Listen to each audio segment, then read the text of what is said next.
Ajit web TV ਦੀ team ਵੱਲੋਂ ਆਪ ਜੀ ਦਾ ਸਵਾਗਤ ਹੈ। ਸਾਰਿਆਂ ਨੂੰ ਪਿਆਰ ਭਰੀ ਸਤਿ ਸ੍ਰੀ ਅਕਾਲ। ਅੱਜ ਅਸੀਂ ਪਹੁੰਚੇ ਹਾਂ ਪਿੰਡ ਢਾਹਾਂ ਕਲੇਰਾਂ ਵਿਖੇ, ਜਿੱਥੇ 4 ਜ਼ਿਲ੍ਹਿਆਂ ਦੇ ਕਿਸਾਨਾਂ ਜਥੇਬੰਦੀਆਂ ਵੱਲੋਂ ਇਕੱਠ ਕੀਤਾ ਗਿਆ ਹੈ।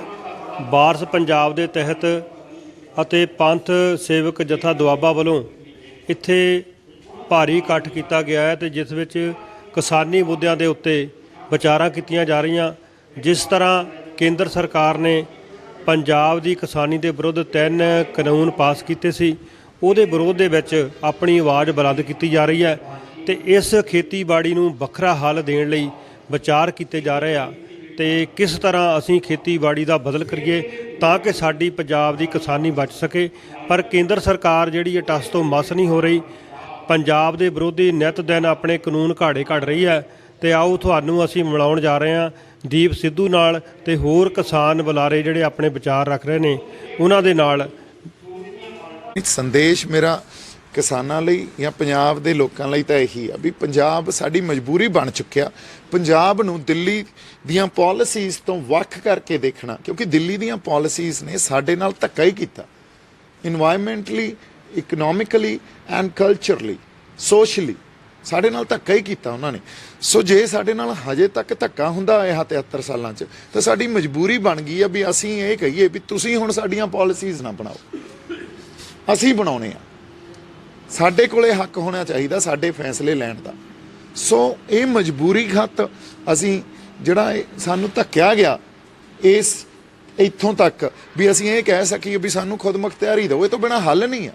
ਉਹ ਪਾਵਰ ਨੂੰ ਡੀਸੈਂਟਰਲਾਈਜ਼ ਕਰੋ, ਕਿਉਂਕਿ ਤੁਸੀਂ ਜਿਹੜੀ ਪਾਵਰ ਨੂੰ ਸੈਂਟਰਲਾਈਜ਼ ਕਰਕੇ ਬੈਠੇ ਹੋ ਪਿਛਲੇ 73 ਸਾਲਾਂ ਤੋਂ, ਉਹਨੇ ਕੁਝ ਸਾਰਥਿਕਤਾ ਨਹੀਂ ਪੈਦਾ ਕੀਤੀ।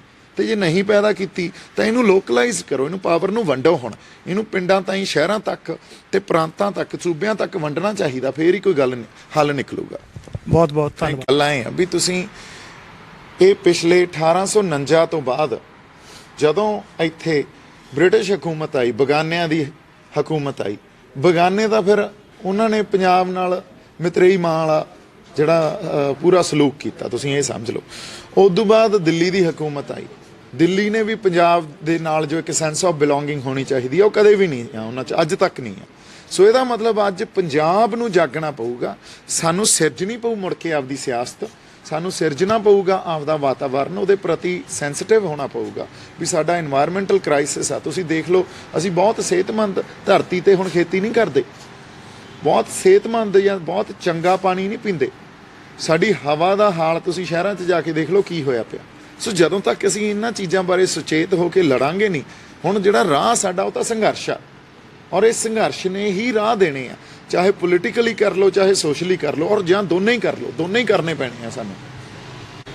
ਦੇਖੋ ਤੁਸੀਂ ਇਹ ਗੱਲ ਸਮਝੋ ਪਹਿਲਾਂ ਵੀ ਪੰਜਾਬ ਦਾ ਜਿਹੜਾ ਕ੍ਰਾਈਸਿਸ ਆ ਅੱਜ, ਜੇ ਪੰਜਾਬ 'ਚ ਸਭ ਕੁਝ ਠੀਕ ਚੱਲ ਰਿਹਾ ਹੁੰਦਾ ਤਾਂ ਐਡਾ ਵੱਡਾ ਅੰਦੋਲਨ ਸ਼ੁਰੂ ਹੋਇਆ, ਲੋਕ ਲਹਿਰ ਬਣ ਗਈ।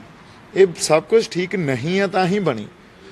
ਉਹਦੇ 'ਚ ਕੋਈ ਖੁਦ ਮੁਖਤਿਆਰੀ ਦੀ ਗੱਲ ਕਰ ਰਿਹਾ, ਕੋਈ ਖੇਤੀਬਾੜੀ ਦਾ ਨਵੇਂ ਕੰਪਲੀਟ ਨਵਾਂ ਮਾਡਲ ਦੀ ਗੱਲ ਕਰ ਰਿਹਾ, ਇਨਵਾਇਰਮੈਂਟਲ ਕ੍ਰਾਈਸਿਸ ਦੀ ਗੱਲ ਕਰ ਰਿਹਾ। ਤੁਸੀਂ ਆਮ ਤੌਰ ਤੇ ਸੁਣਿਆ ਹੋਊਗਾ ਜਿਹੜੇ ਬੁਲਾਰੇ ਆ ਉਹ ਇਹ ਕਹਿ ਰਹੇ ਆ ਵੀ ਪੰਜਾਬ ਦੀ ਧਰਤੀ ਨੇ ਬੰਜਰ ਹੋ ਜਾਣਾ ਆਉਣ ਵਾਲੇ 10-15 ਸਾਲਾਂ 'ਚ, ਔਰ ਇਹ ਹਕੀਕਤ ਆ।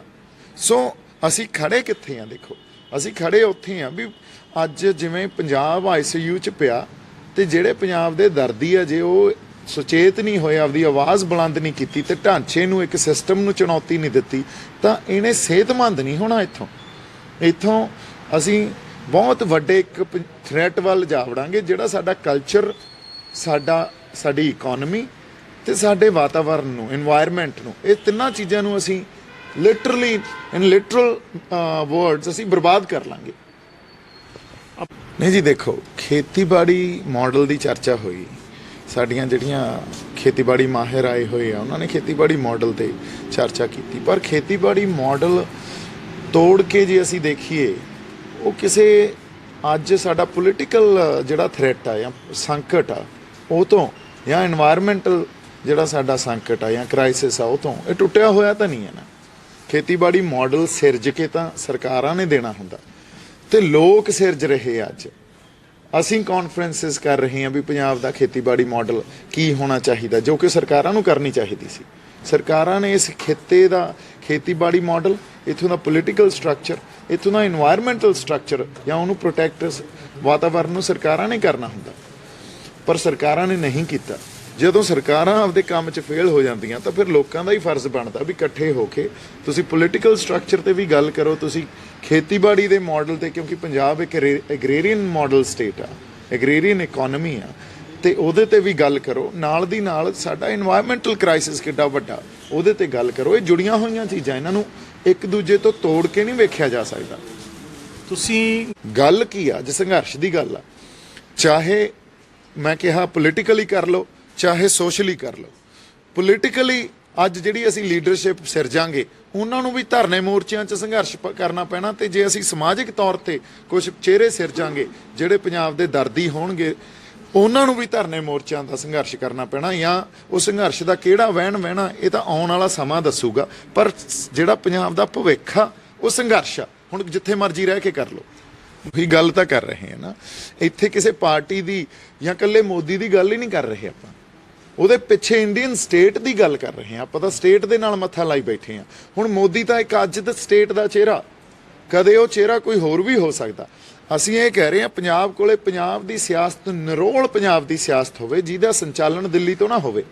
ਅਸੀਂ ਇਹ ਕਹਿ ਰਹੇ ਹਾਂ, ਪੰਜਾਬ ਦੀਆਂ ਪਾਲਿਸੀ ਮੇਕਿੰਗ ਦੇ ਜਿਹੜੇ ਡਿਸੀਜਨ ਆ, ਉਹ ਪੰਜਾਬ ਕਰੇ। ਅਸੀਂ ਇਹ ਕਹਿ ਰਹੇ ਹਾਂ, ਇੱਥੇ ਇਨਵਾਇਰਮੈਂਟਲ ਪਾਲਿਸੀਜ਼ ਆ ਜਿਹੜੀਆਂ, ਉਹ ਪੰਜਾਬ ਦੇ ਲੋਕ ਡਿਸਾਈਡ ਕਰਨ, ਕਿਉਂਕਿ ਸਾਡੀ ਸੈਂਸ ਆਫ ਬਿਲੋਂਗਿੰਗ ਆ ਜਿਹੜੀ, ਉਹ ਬਹੁਤ ਸਟਰੋਂਗ ਆ।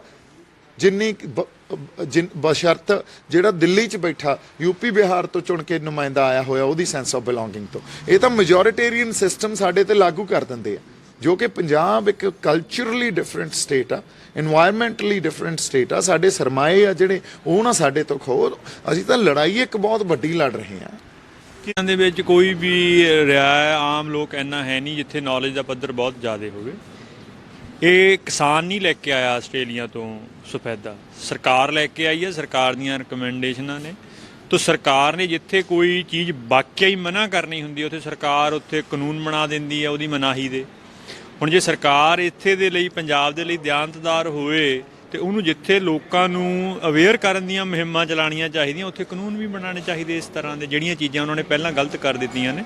ਤਾਂ ਮੈਂ ਇਹ ਮੰਨਦਾ ਹਾਂ ਕਿ ਵੱਡੇ ਰੂਪ ਦੇ ਵਿੱਚ ਜਿੰਨੀਆਂ ਬਿਮਾਰੀਆਂ ਦੇ ਵਿੱਚ ਹੁਣ ਪੰਜਾਬ ਫਸਿਆ ਹੋਇਆ, ਉਹ ਲਾਗੂ ਬੇਸ਼ੱਕ, ਉਹ ਅਮਲ 'ਚ ਬੇਸ਼ੱਕ ਲੋਕਾਂ ਰਾਹੀਂ ਆਈਆਂ ਨੇ, ਬਟ ਉਹ ਸਾਰੀ ਟੈਕਨੀਕ ਤੇ ਉਹਨੂੰ ਸ਼ੁਰੂ ਕਰਨ ਦਾ ਜੋ ਕੁਝ ਵੀ ਹੈ, ਉਹ ਸਾਰਾ ਸਰਕਾਰ ਰਾਹੀਂ ਆਇਆ। ਇੱਥੇ ਕੋਈ ਕਿਸਾਨਾਂ ਨੇ ਆਪਣੇ ਆਪ ਨਹੀਂ ਕੁਝ ਵੀ, ਨਾ ਐਗਰੀਕਲਚਰ ਮਾਡਲ ਆਪ ਲਿਆਂਦਾ, ਨਾ ਸਫੈਦੇ ਆਪ ਲਿਆਂਦੇ ਨੇ, ਕੁਝ ਵੀ ਕਿਸਾਨਾਂ ਦਾ ਇਜਾਦ ਨਹੀਂ ਹੈ। ਕਿਸਾਨਾਂ ਨੇ ਤਾਂ ਜੋ ਸਰਕਾਰ ਨੇ ਕਿਹਾ ਉਹ ਲਾਗੂ ਕੀਤਾ। ਇਸ ਕਰਕੇ ਮੈਂ ਇਹੀ ਦੇਣਾ ਚਾਹੁੰਦਾ ਕਿ ਗੁਰੂ ਨਾਨਕ ਮਹਾਰਾਜ ਦੀ ਧਰਤੀ ਆ, ਜਿੱਥੋਂ ਸਰਬੱਤ ਦੇ ਭਲੇ ਦੀ ਗੱਲ ਗਈ ਆ, ਤੇ ਆਪਾਂ ਪੰਜਾਬ ਦੇ ਭਲੇ ਦੀ, ਇਸ ਪੂਰੇ ਸਾਊਥ ਏਸ਼ੀਆ ਖਿੱਤੇ ਦੇ ਭਲੇ ਦੀ, ਦੁਨੀਆ ਦੇ ਭਲੇ ਦੀ ਗੱਲ ਆਪਾਂ ਸਾਰਿਆਂ ਨੇ ਕਰਨੀ ਆ। ਤਾਂ ਆਪਾਂ ਸਾਰੇ ਆਪੋ ਆਪਣੇ ਵਿੱਤ ਦੇ ਅਨੁਸਾਰ ਪੰਜਾਬ ਦੇ ਭਲੇ ਦੀ ਗੱਲ ਕਰੀਏ। ਜਿੱਥੋਂ ਪੰਜਾਬ ਦਾ ਜੇ ਭਲੇ ਵਾਲਾ ਇੱਥੇ ਕੋਈ ਪ੍ਰਬੰਧ ਸਥਾਪਿਤ ਹੁੰਦਾ, ਤਾਂ ਇੱਥੋਂ ਸਿਹਤ ਲੈ ਕੇ ਬਾਕੀ ਦੁਨੀਆ ਦੇ ਲੋਕ ਜਾਂ ਇਸ ਮੁਲਕ ਦੇ ਲੋਕ ਹੈਗਾ, ਉਹ ਆਪੋ ਆਪਣੇ ਸਥਾਨਕ ਪੱਧਰ ਦੇ ਉੱਤੇ ਪ੍ਰਬੰਧ ਸਿਰਜਣ। ਉਹਦੇ ਲਈ ਆਪਾਂ ਸਿਰ ਜੋੜ ਕੇ ਵਿਚਾਰ ਤੇ ਯਤਨ ਕਰੀਏ। ਨਹੀਂ, ਇਹ ਕਿਸਾਨਾਂ ਦੀ ਪੈਦਾ ਕੀਤੀ ਹੋਈ ਸਮੱਸਿਆ ਨਹੀਂ ਹੈ, ਇਹ ਸਰਕਾਰ ਦੀ ਪੈਦਾ ਕੀਤੀ ਹੋਈ ਸਮੱਸਿਆ ਹੈ। ਸਰਕਾਰ ਜਿਹੜੀਆਂ ਬਾਕੀ 23 ਦੇ ਵਿੱਚੋਂ 2 ਫਸਲਾਂ ਦੇ ਉੱਤੇ MSP ਦਿੰਦੀ ਆ, ਬਾਕੀਆਂ ਤੇ ਦਿੰਦੀ ਨਹੀਂ ਹੈ। ਸਰਕਾਰ ਬਾਕੀਆਂ ਦੇ ਉੱਤੇ ਵੀ MSP ਇਨਸ਼ੋਰ ਕਰਦਾ ਹੈ, ਤਾਂ ਆਪਣੇ ਆਪ ਹੀ ਫਸਲੀ ਵਿਭਿੰਨਤਾ ਹੋ ਜਾਣੀ ਹੈ। ਹੁਣ ਪੰਜਾਬ ਦੇ ਵਿੱਚ ਜਿੰਨੀ ਮੱਕੀ ਬੀਜੀ ਜਾਣੀ ਚਾਹੀਦੀ, ਜਿੰਨੀ ਮੱਕੀ ਦੀ ਖਪਤ ਹੈ, ਉਹ 13 ਲੱਖ ਏਕੜ ਰਕਬਾ ਚਾਹੀਦਾ ਪੰਜਾਬ 'ਚ ਮੱਕੀ ਦਾ, ਤੇ ਪੰਜਾਬ ਦੇ ਵਿੱਚ ਮੱਕੀ ਹੁੰਦੀ ਆ 2.5 ਲੱਖ ਏਕੜ 'ਚ। ਉਹਦੀ ਵਜ੍ਹਾ ਇਹ ਆ ਕਿ ਚਾਹੇ 1800 ਰੁਪਈਆ MSP ਹੈਗੀ ਮੱਕੀ ਦੀ, ਪਰ ਉਹ ਵਿਕ 800 ਦੇ ਉੱਤੇ ਰਹੀ ਆ। 800 ਤੇ ਇਸ ਕਰਕੇ ਵਿਕ ਰਹੀ ਆ ਕਿ ਉਹ 10 ਲੱਖ ਏਕੜ ਜਿੰਨੀ ਮੱਕੀ ਆ ਜਿਹੜੀ, ਉਹ ਬਿਹਾਰ ਤੋਂ 800 ਰੁਪਏ ਤੇ ਇੱਥੇ ਆ ਰਹੀ ਆ। ਤਾਂ ਉਹਦੇ ਵਿੱਚ ਜਿਹੜਾ ਪੰਜਾਬ ਨੂੰ ਆ ਰਹੀ ਆ, ਉਹਦੇ ਉੱਤੇ ਵਪਾਰ ਦੇ ਉੱਤੇ ਹੁਣ ਪੰਜਾਬ ਸਰਕਾਰ ਦੇ ਕੋਲ ਕੋਈ ਹੱਕ ਹੀ ਹੈ ਨਹੀਂ ਕਿ ਉਹ ਵਪਾਰ ਦੇ ਉੱਤੇ ਇੰਪੋਰਟ ਡਿਊਟੀ ਲਾਏ, ਉਹਨੂੰ ਰੋਕ ਸਕੇ। ਤਾਂ ਸਮੱਸਿਆ ਇਹ ਆ ਕਿ ਜਿਹੜੀਆਂ ਪੋਲੀਟੀਕਲ ਰਾਈਟਸ ਹੈਗੇ ਆ, ਜਿਹੜੇ ਸਰਕਾਰ ਦੀ ਇਹ ਜਿਹੜੀ ਸਿਸਟਮ ਹੈਗੇ, ਉਹਨਾਂ ਦੇ ਵਿੱਚ ਪ੍ਰੋਬਲਮਾਂ ਹੈਗੀਆਂ, ਕਿਤੇ ਨਾ ਕਿਤੇ ਉਹ ਗੈਪ ਫਿਲ ਹੋਣ ਵਾਲੇ ਨੇ। ਮੈਂ ਤਾਂ ਇਹ ਮੰਨਦਾ ਵੀ ਜਦੋਂ ਕੋਈ ਦੋ ਸਿਰ ਵੀ ਬੈਠ ਕੇ ਇਮਾਨਦਾਰੀ ਦੇ ਨਾਲ ਕੋਈ ਵਿਚਾਰ ਕਰਨ, ਉਹ ਸਫਲ ਹੀ ਹੁੰਦਾ। ਇੱਥੇ ਤੇ ਮਤਲਬ ਸੈਂਕੜਿਆਂ ਦੀ ਗਿਣਤੀ ਦੇ ਵਿੱਚ ਸੀਗੇ ਪੰਜਾਬ ਦਰਦੀ ਇਕੱਠੇ ਹੋਏ, ਪੰਥ ਦਰਦੀ ਇਕੱਠੇ ਹੋਏ, ਅਤੇ ਉਹਨਾਂ ਨੇ ਬੈਠ ਕੇ ਵਿਚਾਰਾਂ ਕੀਤੀਆਂ ਨੇ। ਵਿਚਾਰਾਂ ਤੋਂ ਹੀ ਅਗਲੇ ਰਾਹ ਨਿਕਲਦੇ ਨੇ। ਮੈਂ ਆਸ ਕਰਦਾ ਵੀ ਇਹਨਾਂ ਵਿਚਾਰਾਂ ਦੇ ਵਿੱਚੋਂ ਕੋਈ ਪੁਖਤਾ ਜਿਹੜੇ ਹੈਗੇ ਆ ਉਹ ਅਮਲ ਪ੍ਰਗਟ ਹੋਣਗੇ। ਮੈਂ ਜਸਵੀਰ ਸਿੰਘ ਨੂਰਪੁਰ, ਮੇਰੇ ਨਾਲ ਕੈਮਰਾਮੈਨ ਗੁਰਜਿੰਦਰ ਸਿੰਘ ਗੁਰੂ। ਦੇਸ਼ ਦੁਨੀਆ ਦੀਆਂ ਤਾਜ਼ਾ ਖਬਰਾਂ ਦੇ ਲਈ ਹੁਣੇ ਪਲੇ ਸਟੋਰ ਤੋਂ ਡਾਊਨਲੋਡ ਕਰੋ ਪੰਜਾਬ ਦੀ ਆਵਾਜ਼ ਅਜੀਤ ਨਿਊਜ਼ ਐਪ। ਹੁਣ ਤੁਹਾਡਾ ਆਪਣਾ ਅਜੀਤ ਹਰ ਸੋਸ਼ਲ ਮੀਡੀਆ ਪਲੇਟਫਾਰਮ ਦੇ ਉੱਤੇ ਉਪਲਬਧ ਹੈ। ਫੇਸਬੁੱਕ ਦੇ ਉੱਤੇ ਹੁਣੇ ਲਾਈਕ ਤੇ ਫੋਲੋ ਕਰੋ ਅਜੀਤ ਦਾ ਅਫੀਸ਼ੀਅਲ ਪੇਜ ਡੇਲੀ ਅਜੀਤ, ਤੇ ਹਾਂ ਨਾਲ ਹੀ ਦੋਸਤਾਂ ਨੂੰ ਪੇਜ ਲਾਈਕ ਕਰਨ ਦੇ ਲਈ ਇਨਵਾਈਟ ਕਰਨਾ ਨਾ ਭੁੱਲਣਾ। ਇੰਨਾ ਹੀ ਨਹੀਂ, ਹਿੰਦੀ ਦੇ ਵਿੱਚ ਖਬਰਾਂ ਵਾਸਤੇ ਲਾਈਕ ਤੇ ਫੋਲੋ ਕਰੋ ਸਾਡਾ ਫੇਸਬੁੱਕ ਪੇਜ ਅਜੀਤ ਸਮਾਚਾਰ ਹਿੰਦੀ। YouTube ਦੇ ਉੱਤੇ ਵੀਡੀਓ ਖਬਰਾਂ ਦੇਖਣ ਦੇ ਲਈ ਹੁਣੇ ਸਬਸਕ੍ਰਾਈਬ ਕਰੋ ਅਜੀਤ ਦਾ official YouTube channel Ajit web TV. ਤੁਹਾਡਾ ਆਪਣਾ ਅਜੀਤ ਹੁਣ ਟਵਿੱਟਰ ਤੇ ਇੰਸਟਾਗ੍ਰਾਮ ਦੇ ਉੱਤੇ ਵੀ ਉਪਲਬਧ ਹੈ। ਟਵਿੱਟਰ ਦੇ ਉੱਤੇ ਖਬਰਾਂ ਦੇ ਲਈ ਫੋਲੋ ਕਰੋ ਡੇਲੀ ਅਜੀਤ, ਤੇ ਇੰਸਟਾਗ੍ਰਾਮ ਦੇ ਉੱਤੇ ਖਬਰਾਂ ਦੇ ਨਾਲ ਵੀਡੀਓ ਦੇਖਣ ਦੇ ਲਈ ਫੋਲੋ ਕਰੋ ਬਲੂ ਟਿਕ ਵਾਲਾ ਸਾਡਾ ਅਫੀਸ਼ੀਅਲ ਚੈਨਲ ਡੇਲੀ ਅਜੀਤ। ਤੁਹਾਡਾ ਆਪਣਾ ਭਰੋਸੇਯੋਗ ਚੈਨਲ, ਤੁਹਾਡੀ ਆਪਣੀ ਆਵਾਜ਼, ਪੰਜਾਬ ਦੀ ਆਵਾਜ਼ ਅਜੀਤ।